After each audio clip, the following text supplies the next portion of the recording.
Komisi 3 DPR RI menggelar rapat kerja bersama Kapolri Jenderal Listio Sigit dan para Kapolda se-Indonesia. Rapat dipimpin Ketua Komisi 3 DPR RI, Habibur Rahman.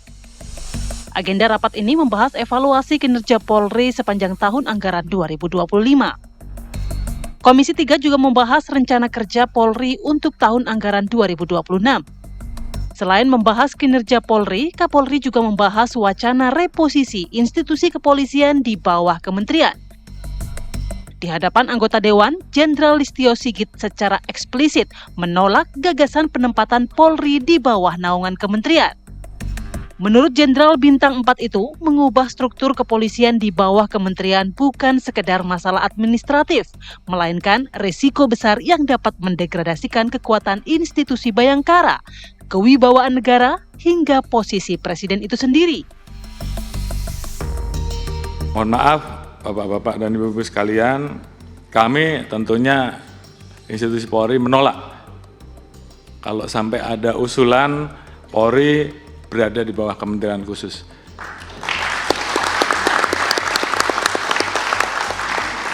Karena bagi kami, posisi institusi Polri seperti saat ini adalah posisi yang sangat ideal. Kita bisa menjadi alat negara yang betul-betul memberikan pelayanan kepada masyarakat di bidang Harkamtibmas, di bidang hukum, di bidang pelindungan, pelayanan dan pelayanan. Di satu sisi kita betul-betul bisa berada langsung di bawah Bapak Presiden, sehingga pada saat Presiden membutuhkan kami, maka kami bisa bergerak tanpa harus ada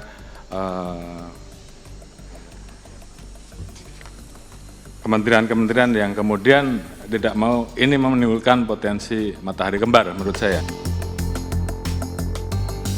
Dengan posisi saat ini, menurut Kapolri akan sangat ideal apabila Polri tetap berada langsung di bawah Presiden, sehingga kepolisian akan lebih maksimal dan lebih fleksibel dalam melaksanakan tugasnya. Dari Jakarta, Alvin Saputra, Dudi Ardiansyah, TV One mengabarkan. Ya, kita melihat Kapolri tegas ini menolak usulan nantinya Polri di bawah kementerian karena paling ideal memang di bawah Presiden, tapi juga di satu sisi Kapolri juga melihat nantinya takutnya ada potensi dualisme atau potensi matahari kembar, tumpang tindih antara Kapolri dan juga kementerian. Kalau seandainya menterinya nggak suka sama Kapolrinya, nanti gonta-ganti Kapolri jadinya. Kalau menterinya gonta-ganti, nanti berpengaruh juga terhadap kebijakan. Jadi kacau juga nanti Kamtibmasnya nih, kacau juga. Nah itu dia, kita akan membahas mengenai hal ini dengan narasumber yang sudah hadir di studio. Sudah ada Irjen Purnawirawan Arianto Sutadi, penasehat ahli Kapolri. Selamat pagi Pak Arianto. Pagi Pak Arianto. Sehat ya. Kemudian juga kita sudah bergabung bersama Mas Tri Andika. Selamat pagi. Analis politik Universitas Bakri. Selamat pagi. Selamat pagi. Mas Andika sehat ya? Alhamdulillah. Nah kita juga menunggu ya, ini peran serta dalam dialog kita pagi ini. Ya. Dari DPR Komisi 3, Bang Nasir Jamil dan juga Mas Bambang Rukminto, pengamat kepolisian dari ISES yang sudah bergabung. Sudah bergabung pagi hari ini. Selamat pagi Mas Bambang. Sehat Mas? Pagi Mbak Fadil, Mbak Rate. Alhamdulillah. Okay. Ya, ini lagi dalam perjalanan ke Jakarta menggunakan kereta ini. Ya. Kita nantikan ya, tapi masih bisa join. Terima kasih banyak Mas Bambang. Saya mau ke Pak Arianto. Pak Arianto, ini juga kemarin juga disampaikan beberapa alasan yang menjadi concern dari Kapolri terkait penolakan usulan tersebut. Tapi kalau dari sisi Pak Arianto sendiri, apakah memang sebenarnya sudah paling ideal nih Pak di bawah Presiden? Jangan sampailah usulan-usulan ini juga akhirnya mengganggu dari kinerja kepolisian. Saya mengatakannya melihat dari praktek ya. Saya bukan ahli tata negara, tetapi saya kebetulan mengikuti polisi itu mulai tahun 71. Mulai dari Tamtama sampai Jenderal. Mulai dari polisi dulu sistemnya masih di bawah Orba, kemudian di bawah KUHAP yang lama, kemudian KUHAP yang sekarang ini. Jadi mengeliti berapa periode pergantian polisi lah. Dari pengamatan saya yang paling efektif sekarang ini. Oh gitu? Paling efektif. Apa yang paling efektif yang menurut Pak Arianto dirasakan Pak? Gitu. Polisi itu kan dituntut ada 3 ya, lembaganya mesti kuat, kemudian profesionalitasnya masih bagus, mentalitasnya masih bagus. Nah di bawah setelah tahun 2002 itu kan, kita dulu kan Sebelum itu kan kita dipandang jelek karena kita militeristik dulu, kurang humanis, sehingga reformasi menuntut untuk kembali seperti itu kan, gitu. Kembali kepada yang jati diri polisi yang sipil waktu itu ya. Oke, dengan adanya itu maka kemudian bahkan itu dulu ditetapkan oleh MPR dan kemudian sampai ke Undang-Undang Dasar pasal 34 itu jelas itu alat negara. Kalau yang namanya alat negara itu ya Pak, itu kan tugasnya kan polisi kan ya hanya itu tugasnya tuh kebetulan luas. Memelihara Kamtibmas, kemudian menegakkan hukum, kemudian melayani masyarakat. 3 itu. Jadi tugas polisi itu sangat luas. Kalau di bawah kementerian ada kan gagasan kan di bawah Menkumham kah? Karena dia sebagai apa penegak hukum. Apa di bawah Mendagri, kemana sebagai Kamtibmas kan?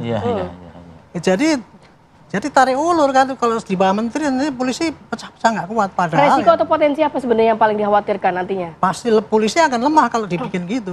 Karena gini ya, kita tuh nggak bisa dibandingkan dengan seperti negara-negara lain seperti Georgia. Ganti aja polisinya. Jerman gitu. ya. Gampang banget Amerika itu. Serikat juga. Kita kan luas. Dan sekarang ya dengan keluasan itu mobilitas penduduk, kejahatan itu kan sudah kayak gitu ya, lingkupnya gitu.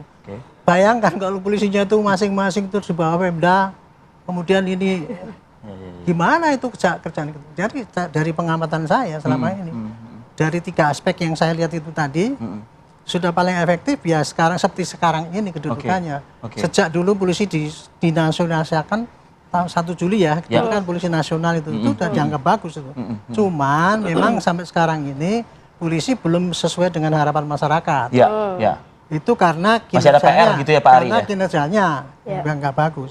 Tetapi kalau kemampuan prestasinya udah lumayan menurut saya. Dulu polisi waktu keluar dari TNI kan dianggapnya kita nggak mampu ngatasi teror. Ternyata kita juara tuh ngatasi teror seluruh dunia dengan penegakan hukum yang baik. Masalah Kamtibmas, siapa bilang bahwa kita itu gagal? Enggak.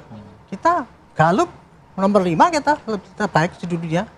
Cuman karena sampai saat ini perilaku banyak polisi itu ini Pak, bagusnya pasti nggak akan dinilai, tapi kalau jelek udah pasti ditonjok-tonjok. Nah, itulah hobinya plus 62 mungkin ya. Itulah itu sehingga polisi bilang kok sekarang indeks polisi jelek banget kepercayaan gitu kan. Celakanya Pak Kapolri, sorry bukan celakanya. Kemarin Pak Kapolri akhir tahun tuh mengatakan indeks kepercayaan kita naik. Dalam rilisnya. Mana yang benar, mana yang salah kan? Jadi 91, sekian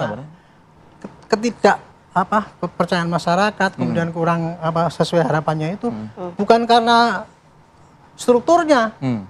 Karena kalau kita merubah struktur kan ribet itu nanti merubah undang-undang dasar. Belum lagi tetapi kosnya adalah pada besar. kulturalnya sebetulnya yang diperbaiki. Dan sekarang kemarin DPR kan sudah bulat itu. Kulturnya perbaiki. Kira-kira gitulah. Dalam 8 rekomendasi reformasi Polri-nya gitu ya Pak Ari. Semua kan pada kultur. Itu. Betul. Saya geser ke Mas Tri Andika, tapi sebelumnya saya ingin ada satu penekanan. Kepikiran oleh ke saya gitu ya Pak. Kenapa nih ujuk-ujuk, nggak ujuk-ujuk juga mungkin ya. Ini sudah perjalanan panjang dari 2023 2024 lah gitu ya. Tapi dalam rapat anggaran kemarin di Komisi 3 disampaikan oleh Kapolri secara tegas gitu.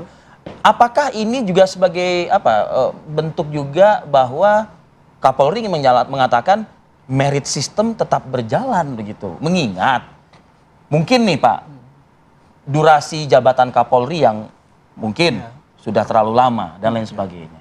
Komentar Pak Arya Pak? Saya nggak bisa komentar ya. Kita tahu Pak, jabatan itu kan ada jabatan politis ya. Kalau prerogatif dari presiden. Kalau saya lihat kayak itu yang saya lihat ya. Kapolri itu selama ini kan mendapat tekanan terus ya. Bahwa polisi harus gini, polisi harus gini. Seakan-akan polisi itu dalam tanda petik degradasi lah. Seakan-akan kan. Kalau polisi dianggap keuangan terlalu gede. Masuk ke mana dan sebagainya gitu. Nah kemudian kan selama ini Kapolri ketekan terus itu dengan tuntutan. Dia tidak bisa menjawab dengan tuntutan itu. Pakar-pakar pun yang membela polisi untuk mengatakan bahwa polisi udah ini nggak akan kedengaran oleh publik. Nah kemarin tuh pas di DPR itu Pak Kapolri menyampaikan Momentum inilah undang-undang polisi ini kayak gini gitu loh. Ya, sampaikan, silakan dinilai oleh publik, perwakilan rakyat. Itulah semangat kita tuh kayak gitu. Gitu. Kira-kira begitulah. Mas Tri gimana Mas Tri? Ya, kalau kita lihat wacana untuk reformasi Polri melalui pendekatan reposisi di bawah kementerian ini kan bukan isu baru, tapi sudah beberapa isu kali daur ulang mencuat ya. Tahun 2022, 2024, 23 berlanjut 2024 dan sebagainya. Tetapi kalau kita tarik benang merahnya, itu muncul selalu pasca kejadian atau kerusuhan yang melibatkan Polri di dalamnya. Ya kan? Anda maksudnya akhir Di Agustus. Agustus kemarin kan tuh kencang sekali kritik kepada kepolisian tentang peristiwa tersebut dan memang ada tuntutan di mana terjadi reshuffle kemudian digantilah Kapolrinya atau juga reformasi Polri yang lebih radikal dengan menempatkan Polri di bawah kementerian gitu ya.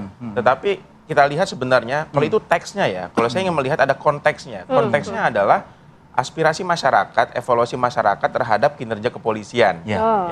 Sebenarnya itu aspirasi yang genuine. Masyarakat menangkap ada belum optimalnya ataupun banyak permasalahan di lapangan yang dihadapi oleh publik kepada performance kinerja kepolisian di aspek pelayanan publik dan sebagainya. Saya pikir itu yang perlu ditangkap. Dan konteksnya itu ya. Saya melihat ya kepolisian juga sudah menangkap itu. Tetapi kan memang ini tidak berada di dalam ruang hampa politik.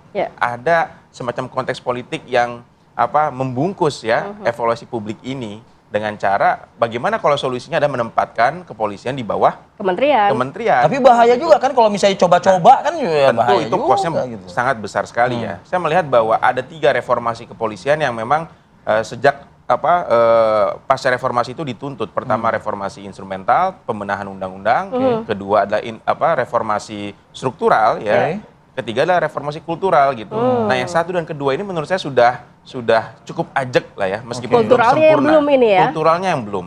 Nah, kalaupun ada aspek struktural ya yang belum optimal, menurut saya adalah optimalisasi peran Kompolnas, Pak Arianto ya. Sudah masuk di poin 2 rekomendasi DPR itu. Dan itu cukup kabar baik ya bagi publik. Karena apa? Kalau kita lihat kan sebenarnya Kompolnas ini juga ada di dalam TAP MPR. Namun jelas ya. Sayangnya saat ini rekomendasi-rekomendasi yang dihasilkan oleh Kompolnas itu belum memiliki daya gigit gitu. Kalau nggak dipatuhi hanya sebatas rekomendasi saja. Betul. Sehingga menurut saya hal itu yang perlu diperkuat ya dengan struktur yang sudah ada sekarang. Tapi kalau Mas Andika melihatnya memang lebih ideal di bawah presiden seperti saat ini ya, dibandingkan nantinya mungkin di bawah kementerian gesekan politiknya semakin besar ya, Mas? Betul, tentu kalau saya melihat dalam konteks Indonesia, mungkin di negara lain cocok-cocok aja kalau sifatnya fragmented, sifatnya tersebar ya seperti di Amerika ataupun di Georgia. Tetapi kalau di Indonesia, kalau menteri polisi di bawah kementerian yang mendefine atau mendrive polisi ini adalah menteri dan menteri jabatan politik. Menteri rawan di reshuffle, loyalitas Kapolri bisa jadi nanti bingung kepada siapa loyalitas ini ditempatkan. Terlebih lagi menurut saya, polisi ini kan memiliki fungsi quote and quote yudikatif. Dia penegak hukum. Ya hukum ini kalau di bawah satu struktur politik yang rawan reshuffle ini juga bahaya. Sehingga harus ditempatkan kepada presiden langsung yang relatif lebih ajak secara politik. Tidak bisa di-reshuffle kecuali rakyat mereshuffle-nya. Ya. Ini penting karena